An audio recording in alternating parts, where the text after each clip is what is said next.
السيدة نظيرة جنبلاط أو سيدة القصر تعود إلى مسقط رأسها في بلدة عين قني الشوف بما حملته هذه السيدة من رمزية تاريخية في قيادة الجبل بعد اغتيال زوجها فؤاد جنبلاط ولحين تولي ابنها كمال جنبلاط زعامة المختارة.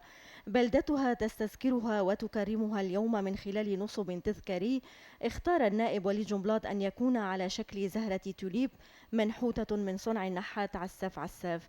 أحد أحفاد هذه الدار التاريخية تيمور جنبلاط أزاح الستار عن النصب يرافقه شقيقه أصلان بحضور حشد من رجال الدين وفعاليات سياسية وحزبية ومناطقية.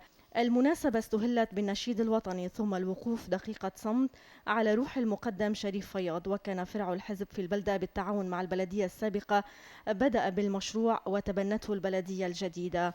كلمة الحزب ألقاها دكتور ناصر زيدان أضاء خلالها على التجربة الفذة لسيدة من جبل لبنان أحسنت القيادة عبر أكثر من ربع قرن. كلمة البلدية ألقتها ريما أبو ظاهر تحدثت عن نشاطات البلدية والسيرة القيادية للراحلة. وألقى الشيخ حسن ماهر كلمة الأهالي تحدث خلالها على أن النصب التذكاري عرب وفاء وتقدير لدورها.